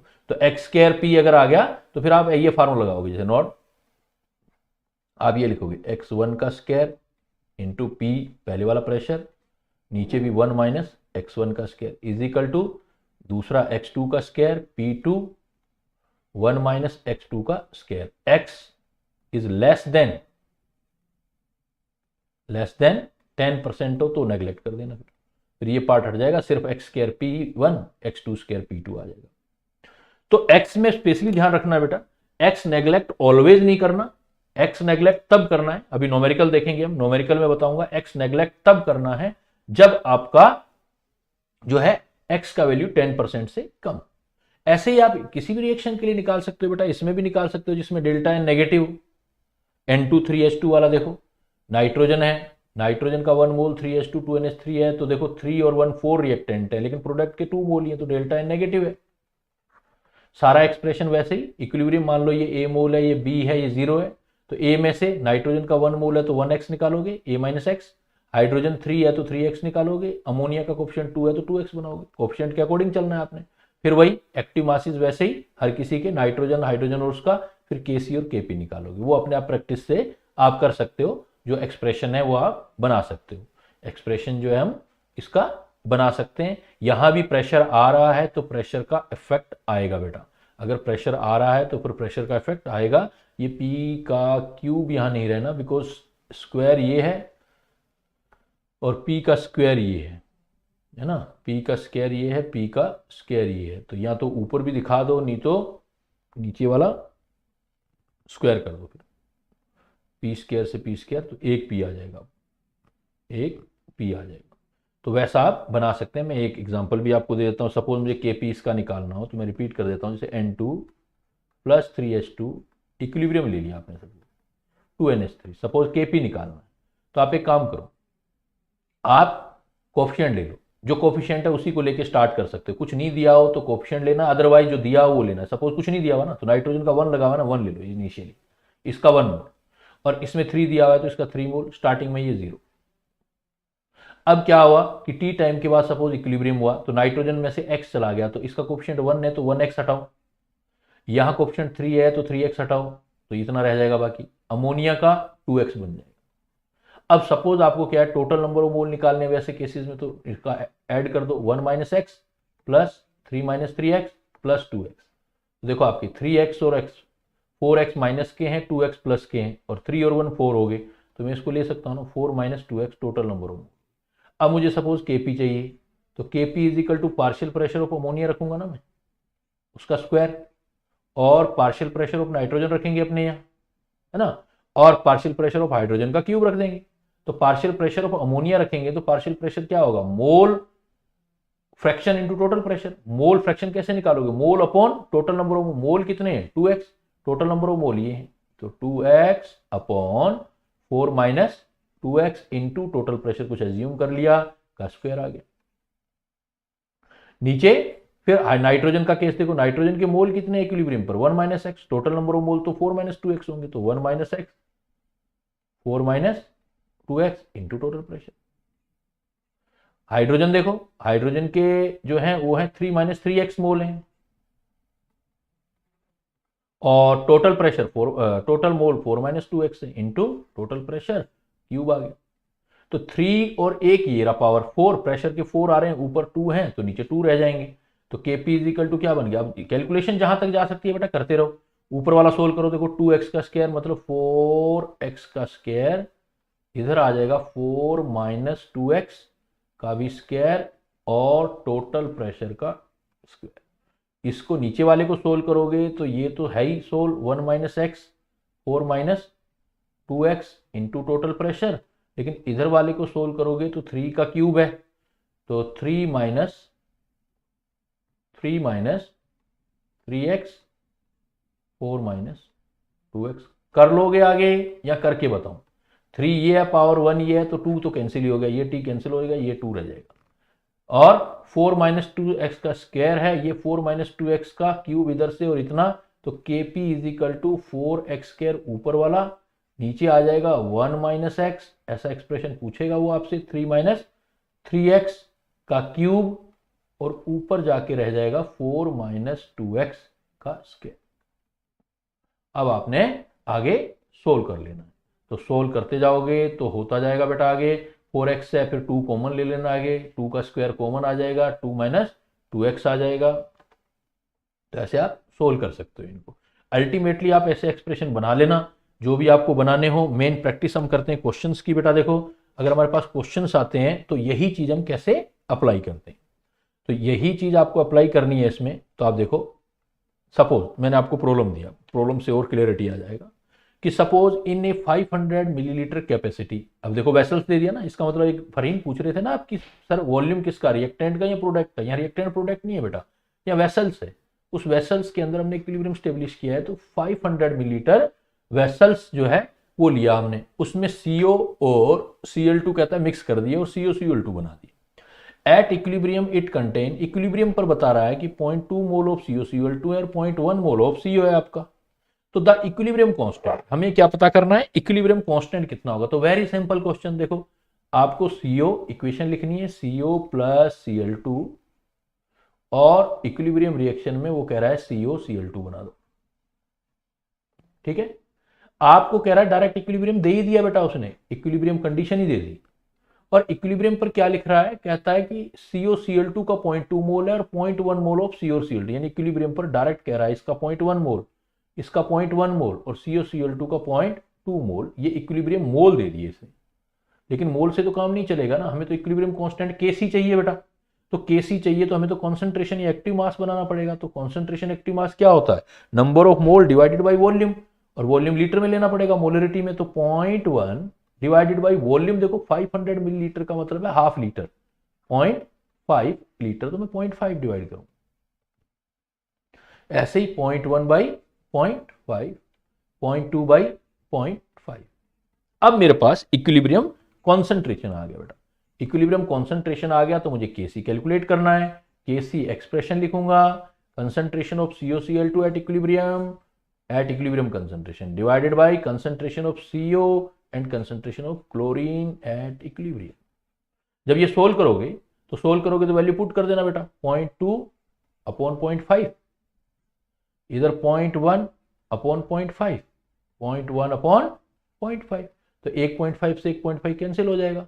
तो Kc कितना आ जाएगा, देखो आपके पास Kc is equal to 0.2, 0.1 into 0.1, ऊपर चला जाएगा 0.5, तो पॉइंट कैंसिल हो गए, दो ऊपर वाले दो नीचे वाले, तो सिर्फ आंसर क्या रहेगा आपका 10। तो कितना वैल्यू आ गया देखेंगे आप, 10 आ गया। तो आपको कंडीशन पर ध्यान देना है। इस कंडीशन में क्या था, क्वेश्चन थोड़ा इजी दे दिया उसने। क्या दे दिया आपको, इजी तो कैलकुलेशन को कभी भी नहीं बोल सकते, कैलकुलेशन आती है तो बहुत इजी है, नहीं आती तो बहुत डिफिकल्ट होता है बेटा। तो बट ये ध्यान रखना था, इस बार डायरेक्ट उसने आपको बोल दिया था कि एट इक्विलिब्रियम, मतलब इक्विलिब्रियम पर कंसंट्रेशन हमें दे दी थी बेटा, एट इक्विलिब्रियम पर ये कौन, तो इक्विलिब्रियम डायरेक्ट दे दिए थे मोल, सीधा हमें इक्विलिब्रियम कंसंट्रेशन निकालना था, के का फार्मूला लिखना था और सॉर्ट आउट करना था। क्लियर, बिल्कुल सही बेटा। अभिषेक जो भी 10 आ गया। तो पॉइंट को ध्यान देना, मैं लेवल वाइज क्वेश्चन को आगे बढ़ाता जाऊंगा। हर एक लेवल में आपने खुद सोचना है कि भाई यहां पहले वाले क्वेश्चन से क्या डिफरेंस था, मतलब इस चैप्टर में यही चीज सोचनी है आपने कि मैंने पहले वाले के रिस्पेक्ट में जो पहला क्वेश्चन किया, जब मैं दूसरा क्वेश्चन करूंगा तो पहले से दूसरे क्वेश्चन में क्या डिफरेंसेस आ रहा है, सिर्फ ये you need to check this thing कि आपको इसमें ध्यान देना है सिर्फ। जैसे देखो नेक्स्ट क्वेश्चन में आपके सामने लिख रहा हूं कि 5 mole of SO2 and 5 mole of SO2 दे रहा है और 5 मोल ऑफ ऑक्सीजन, और उनको अलाउ कर रहा है to react form SO3 in a closed vessel at the equilibrium stage 60% of CO। अब देखो इसका मतलब इक्विलिब्रियम बना नहीं है, आपने बनाना है बेटा, इसमें इस बार इक्विलिब्रियम बनाना है। Eight the equilibrium stage 60% of SO2 is used up the total number of mole of SO2, O2 and SO3। तो सबसे पहले बेटा इस रिएक्शन को लिखो, SO2 और O2 मिलके SO3 बना रहे हैं। इस क्वेश्चन में मेरे हिसाब से एक दिक्कत है बेटा, एग्जामिनर को वो देना चाहिए था कि इक्वेशन लिख के देनी चाहिए, क्योंकि अलग अलग लोग अलग अलग तरह से सोल्व कर सकते हैं, बट यहां पर के नहीं पूछा है इसलिए वो प्रॉब्लम आएगा नहीं, आपको कैसे भी मैनेज करो उससे कोई फर्क नहीं पड़ता। जैसे SO2 हाफ O2 SO3, आपने ये रिएक्शन लिख दिया SO2 प्लस हाफ। अगर के दिया होता तो के लिए उसको रिएक्शन, क्योंकि बैलेंसिंग ऑफ इक्वेशन के की वैल्यू को अफेक्ट करती है, के तो पूछ नहीं रहा है तो कोई प्रॉब्लम नहीं। SO2 plus half O2 SO3 लिखो, सबसे पहले बैलेंस इक्वेशन लिखो। फिर आपको जो कंडीशन दी हुई है वो लिखो बेटा। स्टार्टिंग में क्या दिया आपको, देखो T इज इक्वल टू 0 दिया। जब टाइम 0 था तो 5 मोल ऑफ SO2, उसने इसके 5 मोल दिए अपने को, और 5 मोल ऑफ O2 दिए, और to react to form SO3, इसका मतलब SO3 नहीं था क्लोज वेसल्स में पहले। अब ये नहीं था तो जिस डायरेक्शन में 0 है बेटा उसी डायरेक्शन में हमें इक्विलिब्रियम स्टेब्लिश करना होगा। तो मैं ऐसे चलूंगा तो क्या करूंगा, जब मैं कहूंगा T is equal to T, equilibrium आ गया टाइम, तो 5 जो कोफिशिएंट है वो हटा दो, 5 में से सपोज 1x चला गया, इसका हाफ है तो इसमें से हाफ x चला गया, और SO3 का कोफिशिएंट 1 है तो ये x बन गया। अब वो क्या कह रहा है कि eight the equilibrium stage 60% of SO2 is used up. अब x की वैल्यू बता दी है, x की वैल्यू कह रहा है 60% ऑफ SO2, तो टोटल 5 था, 5x की वैल्यू निकाल रहे हैं, 5 का 60% चला गया, 5 का 60% भेजोगे तो बेटा देखो ये चला गया, 5 टू जा 10 और 3, इसका मतलब x की वैल्यू 3 दे दी कि ये 3 गया है। तो देखो सारा सॉल्यूशन हो गया, 5 में x की वैल्यू 3 है तो 5 में 3 चला जाएगा तो ये कितना बन जाएगा 2 मोर। इसमें देखो 5 में से ये माइनस जो करोगे, x की वैल्यू 3 है तो कितना हुआ 1.5 गया, तो 5 में से 1 पॉइंट है तो 3.5 मोल O2 के बच गए इक्विलिब्रियम पर, SO2 का 2 मोल रिमेनिंग है, एंड इसका 3.5 और x की वैल्यू आपने डायरेक्ट निकाल ही दी है तो वो तो आपकी 3 है। तो आपसे कितना पूछता था, total number of mole of SO2, तो देखो SO2 कितना आ गया आपका 2 मोल, प्लस O2 कितना आ गया 3.5, x की वैल्यू 3 है, बिल्कुल फरीन बेटा। अब आगे आपको क्या निकालना है, मतलब क्वेश्चन लेवल वाइज चलता जा रहा है हमारा, अभी हम के पर नहीं पहुंचे, हम सिर्फ ये कैलकुलेशन सीख रहे हैं कि एक्स वैक्स कैसे निकालते हैं, इक्विलिब्रियम पर कंपोजिशन कैसे निकालते हैं। 3.5 और आपका तीसरी चीज क्या है, O2 आगे 3.5, SO3 भी बन चुकी है, SO3 का 3 मोल है तो 3, तो टोटल सम निकाल लो बेटा, देखो कितना हो गया 3 और 2 5 और 3 8.5 आंसर जाएगा 8.5। इस बार आपको इक्विलिब्रियम कंसंट्रेशन नहीं था बेटा, पिछले क्वेश्चन से ये डिफरेंस था, लास्ट क्वेश्चन से हमारा ये डिफरेंस था कि लास्ट क्वेश्चन में तो हमें डायरेक्ट इक्विलिब्रियम कंसंट्रेशन दिया गया था, इस बार हमें इक्विलिब्रियम कंसंट्रेशन नहीं दिया बेटा। इक्विलिब्रियम कंसंट्रेशन हम लोगों को नहीं दिया, हमें खुद इक्विलिब्रियम कंसंट्रेशन बनाना था। क्लियर, तो बी आंसर हो जाएगा बिल्कुल। शिवानी, फरहीन, विद्या, बिल्कुल सही बेटा। फिर आगे चलते हैं, देखो सबा, शिवानी, सबका सही आंसर आ रहा है। तो क्वेश्चन को समझना है, अपने दिमाग में पिछले क्वेश्चन से कंपैरिजन करना है कि उससे हमने क्या सीखा और इससे हमने क्या सीखा। नेक्स्ट देखो, मैंने एक क्वेश्चन दे दिया आपको इस टाइप से, मैंने बोला कि अब ये क्या है, दिखने में न्यूमेरिकल है, अभी जो क्वेश्चन मैं आपके सामने रख रहा हूं that is the numerical, but actually it is not numerical, it is simple question, no need to calculation in this question like that। देखो 2HI H2 and I2, see the question, 2HI H2 and I2, the equilibrium constant of the above reaction 6.4 at 300 Kelvin, equilibrium constant 6.4, a 0.25 mole of each of H2 and I2 are added to the system, the equilibrium constant will be, beta can you guess the answer of this question? कोई इस question का answer gas कर सकता है? सरफराज ने, दीपांशु ने बड़ी जल्दी आंसर दे दिया है, निधि ने भी 6.4, वेरी गुड बेटा, क्योंकि इक्विलिब्रियम कांस्टेंट पूछ रहा है वो आपसे, कंपोजिशन थोड़ी पूछ रहा है। और इक्विलिब्रियम कांस्टेंट यू नो कि इक्विलिब्रियम कांस्टेंट तो टेम्परेचर से अफेक्ट होता है, कंसंट्रेशन से थोड़ी होता है। 300 केल्विन पर वो इस रिएक्शन के लिए 6.4 ही रहेगा, कोई चेंज नहीं आएगा। वेरी गुड बेटा, 6.4 ही रहेगा, बिकॉज इक्विलिब्रियम कांस्टेंट कंपोजिशन पर डिपेंड नहीं करता, वो टेम्परेचर पर और बैलेंसिंग ऑफ इक्वेशन पर डिपेंड करता है। बिल्कुल सही प्राची, फरहीन, नहीं चेंज होगा, जितना पहले है उतना ही रहेगा। नेक्स्ट क्वेश्चन देखो, फिर मैंने कंसंट्रेशन से कुछ प्रेशर से रिलेटेड क्वेश्चन किए हैं आपके सामने। तो in the reaction PCl5 gas, PCl3 and Cl2, the amount of PCl5, PCl3 and Cl2 are 2 mole of each at equilibrium and the total pressure is 3 atm. The equilibrium constant. The equilibrium constant. Question दिया हमें PCl5, इधर कर दिया PCl3 और Cl2। Interesting point ये है कि उसने आपको क्या बोल दिया कि इक्विलिब्रियम स्टेब्लिश है बेटा, और इक्विलिब्रियम पे मोल दे दिए। इक्विलिब्रियम के कह रहा है सबके 2 मोल रखिए, तो सबके 2 मोल रख दिए। अब 2 मोल रख दिए और कहता है केपी निकालो, तो केपी का तो हमें पता है, केपी हम किससे निकाल सकते हैं? केपी अगर निकालना है तो partial pressure of PCl3 into partial pressure of chlorine और नीचे partial pressure of PCl5 at equilibrium. और पार्शियल प्रेशर हमें पता है मोल फ्रैक्शन हर किसी का, जैसे PCl3 का है तो mole fraction into total pressure, तो mole fraction of PCl3 into total pressure, mole fraction of Cl2 into total pressure.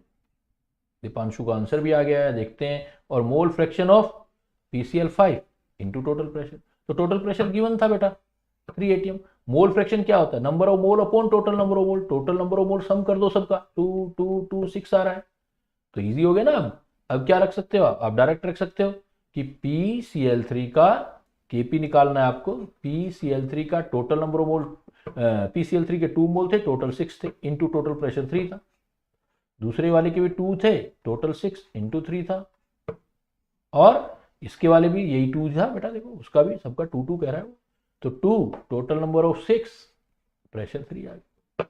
तो सोल्व कर लेंगे ना इससे, तो कितना हो गया? 3 2 6, 3 2 6, Kp ऊपर आ गया 1 इंटू 1 अपॉन 1, Kp की वैल्यू 1 आ गई बेटा, Kp का वैल्यू 1।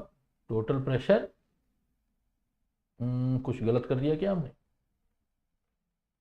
180।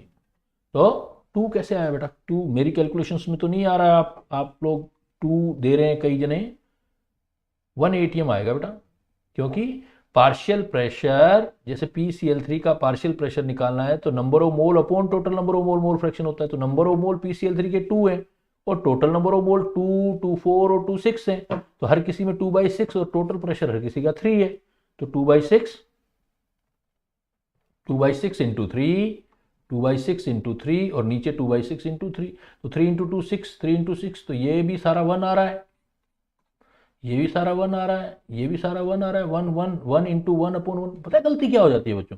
इवन कुछ बच्चे ऊपर वाले को मल्टीप्लाई को ऐड कर देते हैं, 1 + 1 2 लिख देते हैं। तो ऐसी कैलकुलेशंस होती है ना, मैंने as I told you that calculations are very easy if we know, and if we don't know then calculation is very difficult for us, that is the point. जिनका 2 आया है उनका एक बार बताओ कैसे आया? 2 आया है, वो ये कर दिया होगा बेटा, वही तो बता रहा हूँ, ये कैलकुलेशन में मिस्टेक करते हैं सरफराज, ये वाली 1 इंटू 1 करना होता है, वो प्लस कर देते हैं यहाँ पर, इसलिए 2 लिखते हैं, वो कैलकुलेशन मिस्टेक करते हैं वो। इसमें आता है ना, यही तो चीज है इस चैप्टर में, यही तो बात है, कहीं मल्टीप्लाई करना है तो ऐड कर देते हैं। ये देखो फरहीन ने लिखा है ना ऐड कर दिया था सर, वही तो बता रहा हूँ, क्योंकि मुझे तो ईच एंड एवरी ईयर का एक्सपीरियंस है ना, बच्चे ऐसी मिस्टेक कर देते हैं। तो जहां मल्टीप्लाई करना है, हाँ बिल्कुल शिवानी, यही गलती करते हैं, तो वहां मल्टीप्लाई करना है और प्लस कर दिया तो हो गया ना मिस्टेक। नहीं नहीं बेटा, ये कैलकुलेशन मिस्टेक हो सकती है, इस तरह की कोई इश्यू नहीं है, बस ध्यान रखना है एग्जाम में। नेक्स्ट देखो, फिर प्रॉब्लम मैंने आपको दिया कि 1 gram of ethyl alcohol and 1 mole of acetic acid are mixed at equilibrium 0.66 mole of ester is present, value of equilibrium constant. अब हम पहुंचे हैं, देखो नेक्स्ट क्वेश्चन, अब हर एक क्वेश्चन में आप डिफरेंस देखते जाना। अब हम क्वेश्चन पे पहुंचे हैं जहां पर हमें इक्विलिब्रियम कांस्टेंट निकालना है, the value of equilibrium constant. तो हमें इक्विलिब्रियम बनाना पड़ेगा। एट इक्विलिब्रियम हमें कुछ दे रखा है 0.666 मोल ऑफ एस्टर, और इथाइल अल्कोहल का 1 मोल दे रखा है, और इसका भी 1 मोल एसिटिक एसिड। तो सबसे पहले बेटा रिएक्शन लिख लो, C2H5OH, ये C2H5OH रिएक्ट करेगा एसिटिक एसिड से, CH3COH, ये कैलकुलेट करके आप एस्टर बनाओगे CH3COOC2H5 और वाटर। अब वो कहता है कि स्टार्टिंग में इनिशियली इसका 1 मोल दे दिया, इसका भी 1 मोल दे दिया, ये थे ही नहीं स्टार्टिंग में, इसका मतलब अब हम सोचते हैं कि जब इक्विलिब्रियम आया होगा क्या होगा, 1 में से कुछ मोल चला गया, सपोज अल्फा एक्स कुछ भी ले लो बेटा, एक्स चला गया यहां, और यहां भी एक्स चला गया, ये एक्स आ गया, ये एक्स आ गया। वो कहता है एक्स की वैल्यू, ये एस्टर है, देखो ये एस्टर है आपका, एस्टर की वैल्यू, एक्स की वैल्यू दे दी उसने, कहता है एक्स की वैल्यू 0.666 है, तो इसका मतलब ये भी तो 0.666 हो जाएगा बेटा, 0.666।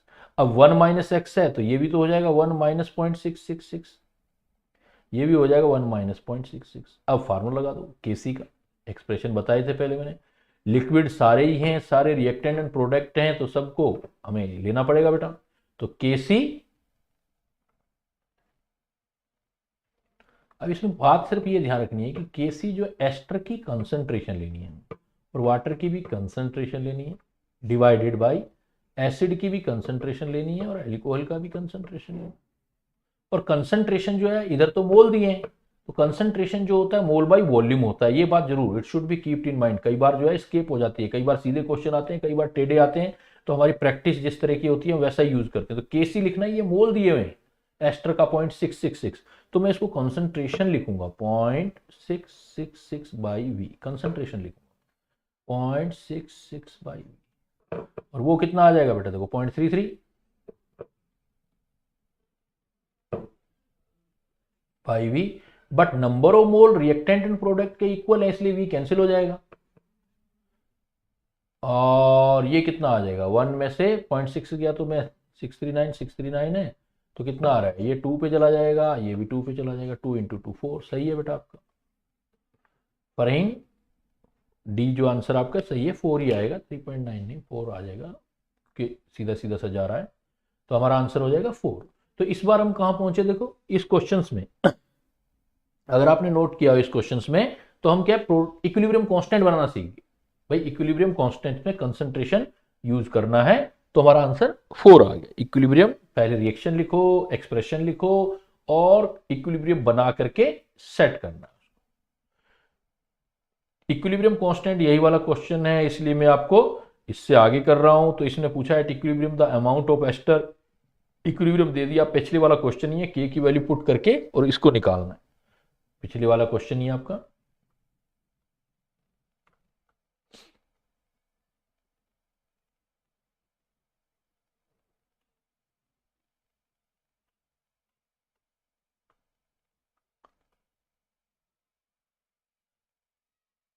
इसका जो आपने इक्विलिब्रियम कांस्टेंट लिखा है बेटा रिएक्शन का, CH3CH, C2H5, ये जो इक्विलिब्रियम लिखा है, तो इसमें आप सेम फार्मूला वही यूज करेंगे जो पिछले वाला फार्मूला ही है, कैलकुलेट करके आप निकाल लेंगे, एसिटिक एसिड वाला है वही ले लेना, 1 माइनस अल्फा या एक्स जो भी लेना चाहो, 1 माइनस अल्फा, ये अल्फा और ये अल्फा, और फार्मूला यूज कर देना K is equal to alpha into alpha, 1 minus alpha into 1 minus alpha, तो K is equal to alpha upon 1 minus alpha का स्क्वायर आ जाएगा, तो अंडर रूट के बना देना, इजी कैलकुलेशन हो जाएगी, अल्फा निकल आएगा, के की वैल्यू दे रखी है 4, सोल्व कर लोगे।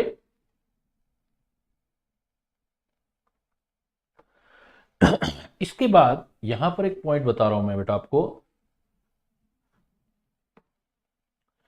जब भी हमारे पास ऐसा केस आ जाए कि relation between relation between vapour density and degree of dissociation, degree of dissociation हो, एसोसिएशन हो, तो ये हम कैसे कैलकुलेट करते हैं? देखो, रिलेशन बिटवीन वेपर डेंसिटी काफी इंपॉर्टेंट क्वेश्चन होता है ये, तो इसमें हमेशा ध्यान रखना बेटा आप। देखो, कोई भी अगर आप चीज करते हो तो डिसोसिएशन हो सकता है या एसोसिएशन होता है। तो ध्यान रखना, जब भी हम कोई डिसोसिएशन करेंगे, जैसे मान लो मैं कहता हूं कि आपने रिएक्टेंट लिया ए, और ए रिएक्टेंट जैसे ए एन लिया, और रिएक्टेंट ने इक्विलिब्रियम करके एन ए बना दी, मतलब डिसोसिएट हुआ। तो डिसोसिएट जब भी करोगे तो वन में से सपोज अल्फा जाएगा तो ये एन अल्फा बनेगा बेटा, अल्फा से एन को मल्टीप्लाई करना पड़ेगा। तो आप थियोरेटिकली स्टार्टिंग में वन मोल लोगे, लेकिन इक्विलिब्रियम स्टेब्लिश हुआ, आपने तो क्या सोचा कि भाई एक सपोज एक पार्टिकल लिया और आपने किसी वेसल्स में डाल दिया, वेसल्स बंद कर दिया। अब वेसल्स में क्या हुआ, ए का कुछ पार्ट जाकर के छोटे छोटे टुकड़ों में टूटने लगा, डिसोसिएट होने लगा और इक्विलिब्रियम मिक्सचर बन गया। तो हम तो ये सोच रहे हैं हमने एक पार्टिकल डाला है, लेकिन अंदर जाके डिसोसिएट हुआ तो पार्टिकल का नंबर बढ़ गया। अगर पार्टिकल का नंबर बढ़ गया बेटा, तो हमेशा याद रखना कि जब भी पार्टिकल का नंबर बढ़ेगा, नंबर ऑफ पार्टिकल इंक्रीज होगा, तो हमारे पास फार्मूला होता है ना मोल, मोल इज इक्वल टू क्या करते हो, वेट अपॉन फार्मूला वेट। और आपका वेट हमेशा कांस्टेंट रहता है। अगर आपके मोल इंक्रीज होंगे डिसोसिएशन होगा, डिसोसिएशन का मतलब है मोल इंक्रीज होंगे, मोल इंक्रीज होंगे तो मोलर मास जो आप कैलकुलेट करोगे वो डिक्रीज होगा, और मोलर मास और वेपर डेंसिटी एक दूसरे के डायरेक्टली प्रोपोर्शनल होते हैं, इसलिए वेपर डेंसिटी भी डिक्रीज होगा।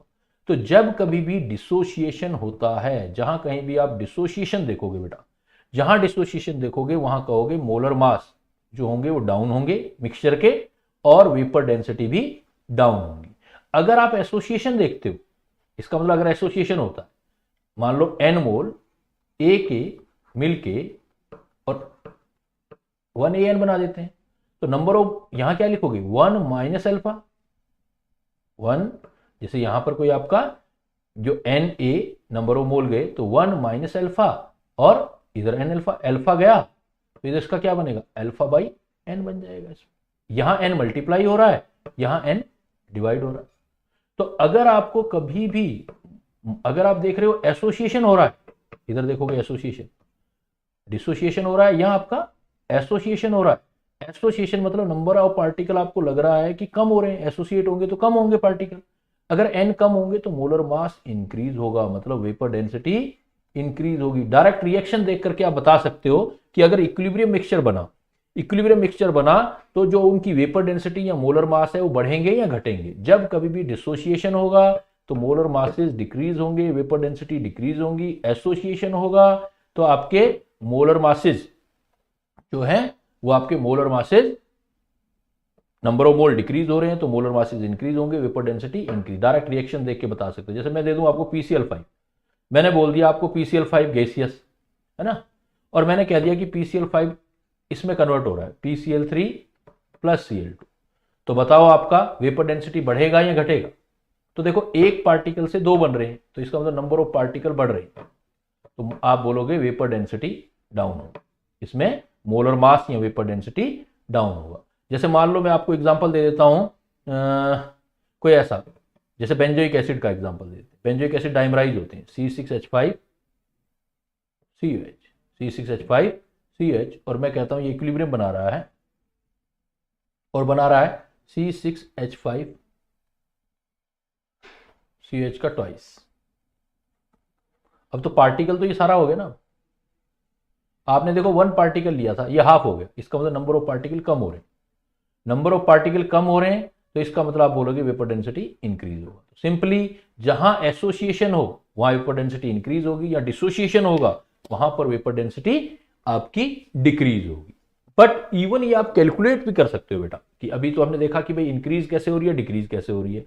इवन हम लोग ये कैलकुलेट कर सकते हैं। कैसे? सपोज एग्जांपल लेते हैं अपने,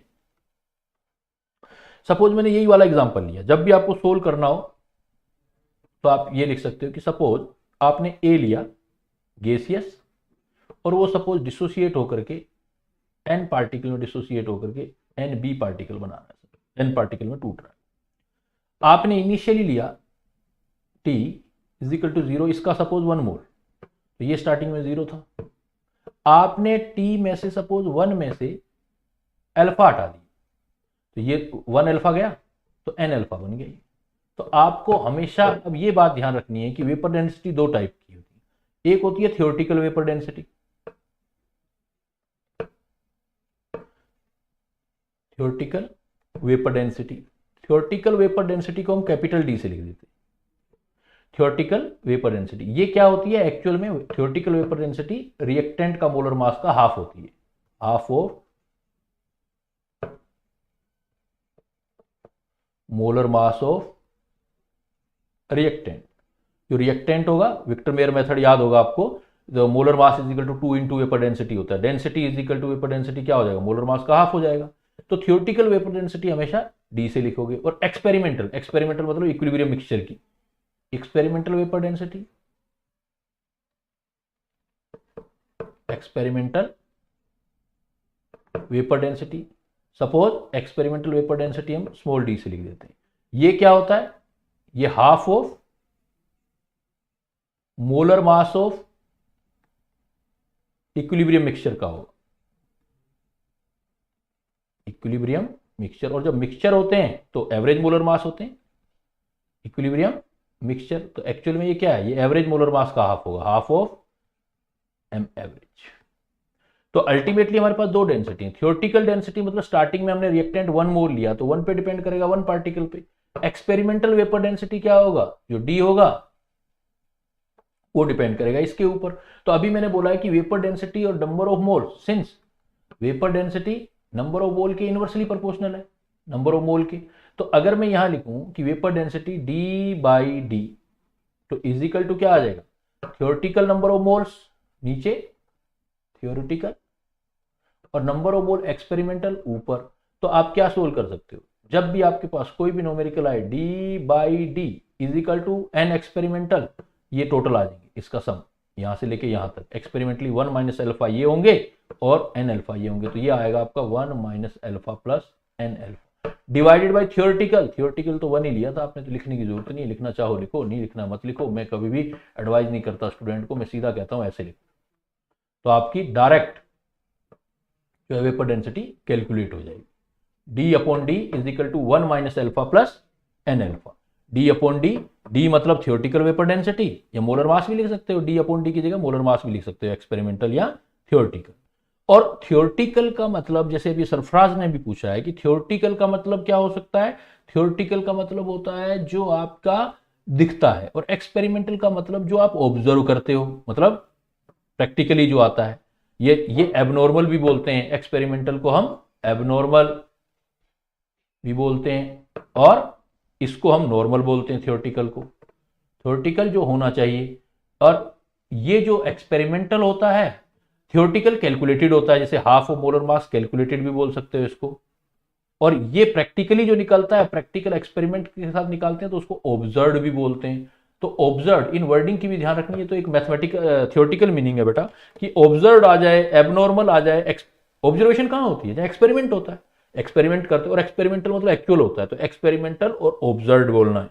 लेकिन जो थियोरेटिकल है उसको कैलकुलेटेड वर्ड भी दे सकता है। जब भी निकालोगे d upon D 1 minus alpha plus n alpha, अगर डिसोसिएशन हो रहा है, बिकॉज यहां पर मैं डिसोसिएशन कंसिडर कर रहा हूं, डिसोसिएशन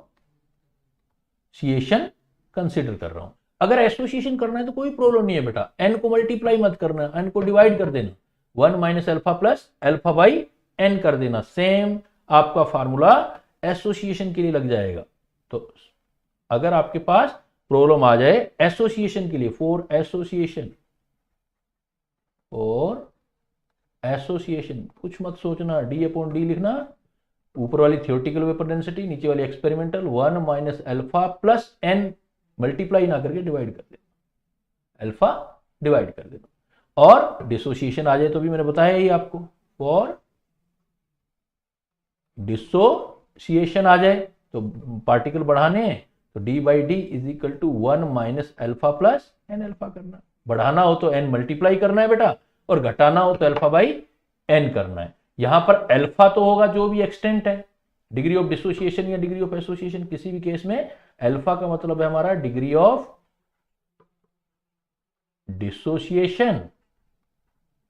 अगर आप डिसोसिएशन कर रहे हो या एसोसिएशन कर रहे हो तो association.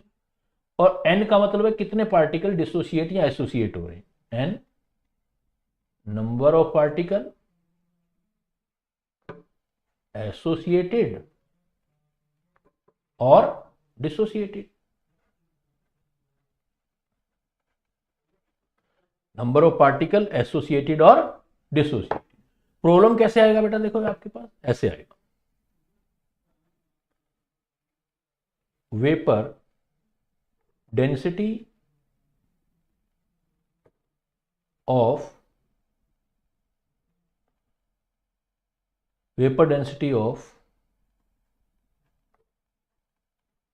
equilibrium of dissociation of PCl5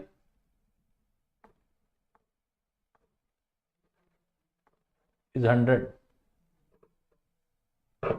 Vapor density of equilibrium of dissociation of PCl5 is 100. Calculate the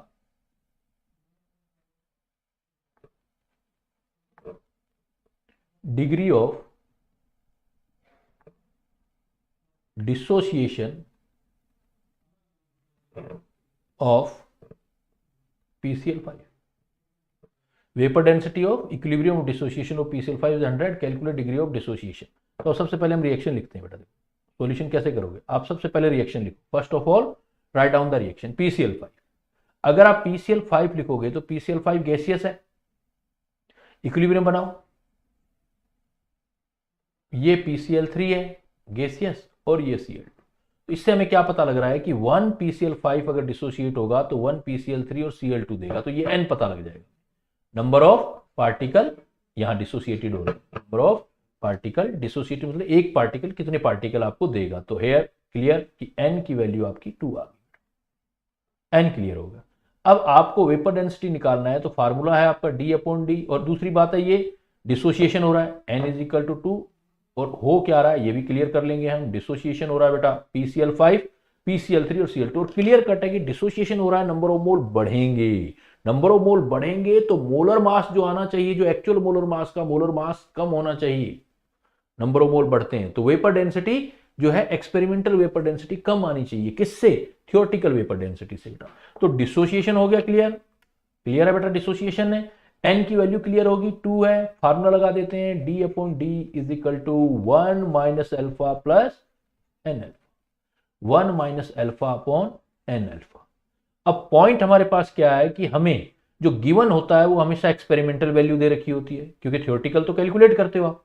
तो d जो है आपका कैपिटल D, मैंने अभी क्या बताया आपको, if you pay attention then what is the capital D? Capital D is equal to theoretical vapour density, theoretical या कैलकुलेटेड। तो इसका मतलब ये कैलकुलेटेड वेपर डेंसिटी है, तो मुझे कैलकुलेट करना पड़ेगा बेटा। और होगा क्या है, D is equal to molar mass of reactant का हाफ। ये तो कैलकुलेट कर रहा हूं मैं फार्मूले से, मोलर मास रिएक्टेंट का। रिएक्टेंट क्या है आपके पास, m-PCl5 है बेटा, PCl5/2 m-PCl5 है, तो मुझे PCl5 का हाफ करना पड़ेगा। तो देखो निकाल लो PCl5 का, PCl5 फास्फोरस का कितना होता है 31, क्लोरीन का होता है बेटा 35.5 इंटू 5। तो सोल्व कर लो ये 5 5 25 2 5 5 25 27 2 5 3 17 और प्लस 31, तो ये आ गया 5802 208.5 का हाफ। तो 0.208 पॉइंट का हाफ देखो कितना हो गया 104.25 आ गया। अब देखो आप, ये थियोरेटिकल वेपर डेंसिटी है और एक्सपेरिमेंटल अभी निकाली है आपने, एक्सपेरिमेंटल गिवन है D is equal to experimental vapour density या ऑब्जर्व, वो क्या होती है हमेशा गिवन होती है। और गिवन देखो कितनी दे रखी है आपको 100। अब आप देख रहे हो ये थियोरेटिकल 104 है, ये 100 है, इसका मतलब वेपर डेंसिटी डाउन हो रही है इक्विलिब्रियम मिक्सचर में। डाउन किस में होती है, वेपर डेंसिटी आपका पहले से डाउन किस में होता है? इसमें नंबर ऑफ मोल बढ़ते हैं, और नंबर ऑफ मोल किस में बढ़ते हैं? जब डिसोसिएशन होता है। तो मैंने ऑलरेडी आपको नॉलेज दिया था, तो इसका मतलब हम बिल्कुल सही डायरेक्शन में जा रहे हैं। थ्योरेटिकल 104.25 आ गया, एक्सपेरिमेंटल गिवन था। फार्मूला हमारे पास है बेटा, फार्मूला हमारे पास क्या है? D upon D 1 minus alpha plus n alpha, 1 minus alpha plus n alpha. तो डी देखो आ गया 104.25, दूसरे वाला डी 100, 1 माइनस एल्फा, एल्फा निकालना है, एन की वैल्यू है 2 एल्फा, तो 104.25 by 100 is equal to 1 plus alpha. तो एल्फा की वैल्यू निकालनी है बेटा, एल्फा माइनस कर दो इसमें 104.25 अपॉन 100 माइनस 1, तो कितना आ जाएगा? देखो बेटा एल्फा आ जाएगा 4.25 बाई 100। ध्यान देना, एल्फा अगर पूछेगा, बिल्कुल प्राची यही बात बताने जा रहा था, वेरी गुड। अगर एल्फा पूछे तो एल्फा ऑप्शन से डिसाइड होगा कि आंसर आपने क्या देना है। अगर आपने एल्फा 4.25 अपॉन 100 दिया तो 0.0425 लिखोगे, लेकिन अगर परसेंटेज में देना है, यहां परसेंटेज नहीं लिखना, कुछ नहीं लिखा मैंने, देखो यहां आगे, लेकिन परसेंटेज देना हो तो एल्फा इज इक्वल टू जो आपने लिखा है 4.25 इंटू 100 और कर देना है तो परसेंटेज बन जाएगा। परसेंटेज देना है तो इंटू 100 करके देना, 4.25%, 4.25%। तो एल्फा अगर पूछेगा तो अब ऑप्शन देखना, ऑप्शन अगर विदाउट परसेंटेज दे रखे हो देन आप ऊपर वाला दे दोगे, विदाउट परसेंटेज देना है तो फिर आप ऊपर वाला आंसर दे दोगे विदाउट परसेंटेज।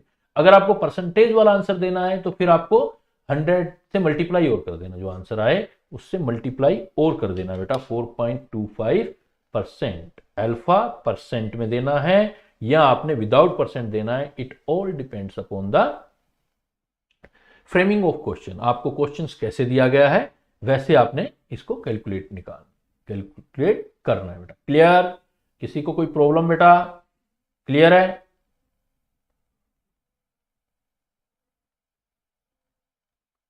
कि आपको जब भी आप मोलर मास भी देख सकते हो, मोलर मास का भी वही रेशियो आएगा जो आपका वेपर डेंसिटी का आएगा बेटा, दोनों रिलेशन आपके सेम आने। अब ऐसे ही देखो, अगर वो आप कई बार डायरेक्ट क्वेश्चन पूछता है आपसे, अगर वो पूछे थियोरेटिकल क्वेश्चन इस टाइप से, एक्सप्रेशन पूछ लेता है,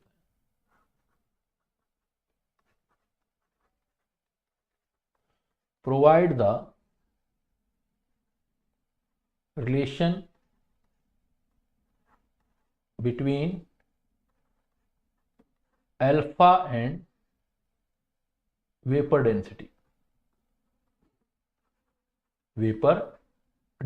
for following reaction। ये आपको रिएक्शन दे दिया फॉर फॉलोइंग रिएक्शन। क्या दे दिया?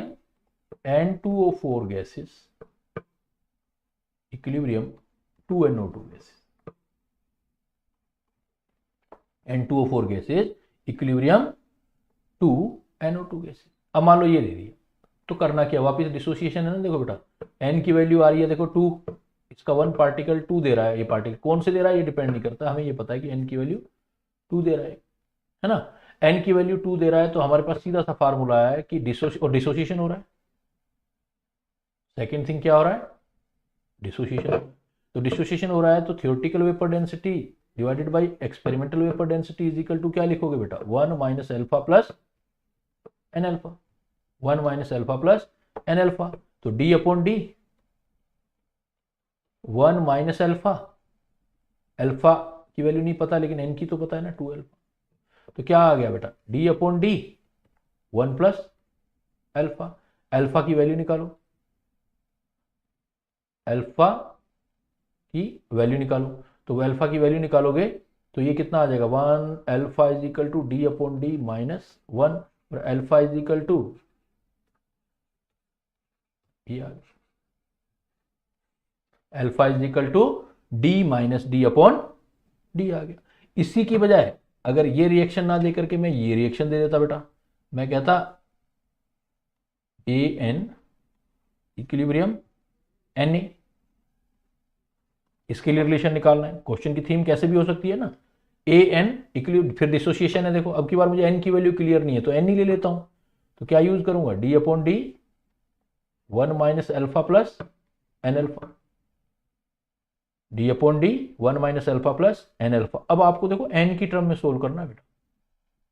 ये फार्मूला, ये क्वेश्चन ज्यादा पूछा जा सकता है। इसमें तो क्या है कि अल्फा क्लियर है, एन क्लियर है, यहाँ एन क्लियर नहीं है। अब इसको सोल्व करना है, तो इसके केस में आपको सोल्व करके ये निकालना है कि भाई आप क्या निकालोगे। तो यहां पर क्या करोगे आप, डी अपॉन डी -1 तो इधर कर दोगे, इजिकल टू अल्फा कॉमन ले लोगे, तो ये क्या आ जाएगा n -1। और ये सोल्व करोगे इधर वाला, तो ये हो जाएगा d -1 किया ना, तो d minus t upon d is equal to alpha n-1। तो कोई भी इक्वेशन आ जाए तो alpha is equal to D minus D upon alpha की वैल्यू n-1 डी। ये पूछेगा आपसे एग्जाम में। इस तरीके से आपको अगर थियोरेटिकली क्वेश्चन जैसे एक्सप्रेशन टाइप भी पूछ ले तो भी आप बना सकते हो बेटा। तो ऐसे केसेस हम किसके अंदर कर सकते हैं, डिसोसिएशन के अंदर कर सकते हैं। ऐसे हम डिसोसिएशन में बना सकते हैं। इवन आपको यहां पर एवरेज मोलर मास का प्रॉब्लम भी दे सकता है बेटा। एवरेज मोलर मास कैलकुलेशन भी आपको दे सकता है कि अगर मैं इसी क्वेश्चन में कह दूं ऊपर वाले में कैलकुलेट द एवरेज मोलर मास, मतलब एवरेज मोलर मास का मतलब इक्विलिब्रियम मिक्सचर की बात कर रहा है, तो कैसे निकालेंगे। देखो एवरेज मोलर मास अगर मैं यही कह देता वही वाला क्वेश्चन, N2O4 इक्विलिब्रियम बना रहा है बेटा 2NO2, calculate expression for average molar मास। तो एवरेज मोलर मास में फिर क्या है, थोड़ा मोल कंसेप्ट यूज करोगे आप। कैसे लिखोगे, N2O4 इक्विलिब्रियम 2NO2। आप बोलोगे इनिशियली इसका 1 मोल लिया सपोज, तो ये 0 था। अब आप क्या करोगे, टी टाइम के बाद सपोज इसमें से अल्फा चला गया, तो ये 1 माइनस अल्फा और ये बन जाएगा 2 अल्फा। अब ये 1 माइनस अल्फा N2O4 हो गए, तो मिक्सचर में तो N2O4 भी है NO2 भी है, तो एवरेज मोलर मास जो निकालोगे आप, average molar mass is equal to N1 पहले वाले का मोलर मास प्लस N2 और दूसरे वाले का मोलर मास डिवाइडेड बाई क्या होता है N1 प्लस N2। यही फार्मूला होता है हमारा, N1 M1 plus N2 M2। तो N1 क्या होगा, ये इसके मोल देखो इसका, और मोलर मास इसका, तो 1 माइनस अल्फा। तो एवरेज मोलर मास क्या आ गया मेरे पास, पहले वाले के मोल 1 माइनस अल्फा और उसका मोलर मास लिख दो, N2O4 निकाल सकते हो आप। N2O4 का कितना आएगा, N2 28 और 64 92 आ गया, प्लस दूसरे वाले का number of moles 2 alpha, number of moles 2 alpha, molar mass NO2 का लेना है, 2NO2 को नहीं लेना, NO2 का तो हाफ हो जाएगा, उसका कितना हो जाएगा 32 और 14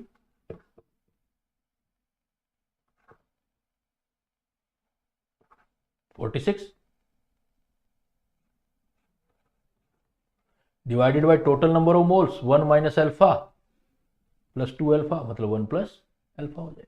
तो आपके पास अगर अल्फा की वैल्यू पता हो तो एवरेज मोलर मास निकल आया बेटा। तो मतलब अब ये क्या होगा, ये क्वेश्चन फार्मूला बेस नहीं हुआ ना अभी जो आपने देखा, ये आपको डिसाइड करना पड़ेगा। क्वेश्चन की थीम के अकॉर्डिंग आपको डिसाइड करना पड़ेगा कि एवरेज मोलर मास हम ये कैसे निकालेंगे। तो हम रिएक्टेंट के भी मोल काउंट करेंगे इक्विलिब्रियम पर और प्रोडक्ट के भी मोल काउंट करेंगे, और उसके बेस पर हम ये फार्मूला कैलकुलेट कर सकते हैं बेटा।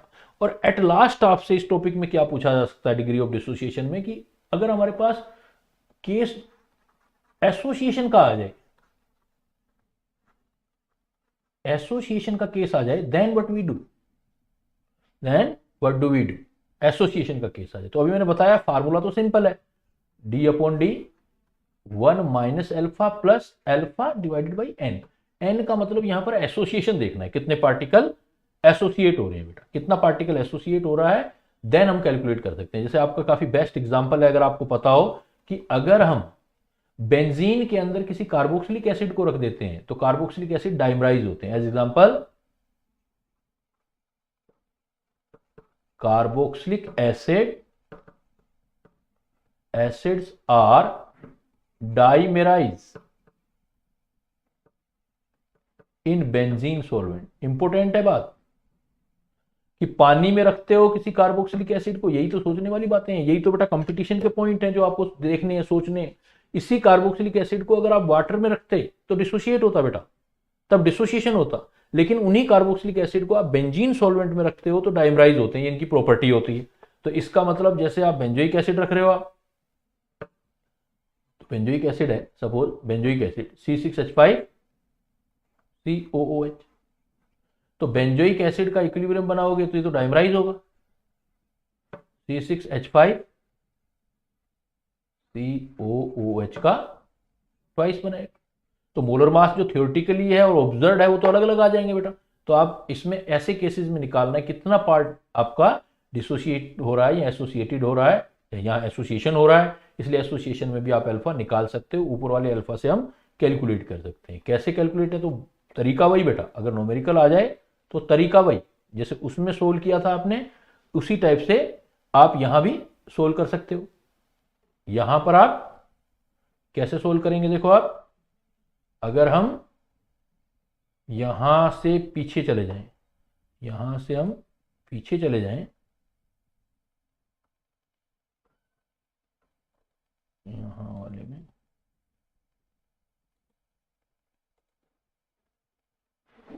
यहां से ये केस जो आप,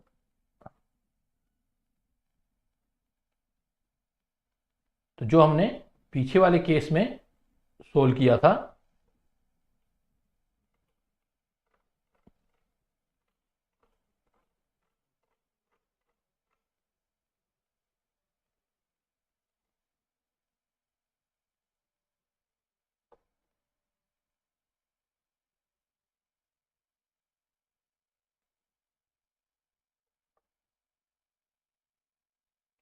अब बेटा इसका जो स्लाइड है वो क्लोज हो गया है, एक जो लास्ट खत्म हो गया स्लाइड। तो जैसे मैं बता रहा था कि इसमें मेरी आवाज आ रही है ना बेटा, बस क्लोज ही करने जा रहा हूं पॉइंट को। आवाज आ रहा है ना, मेरा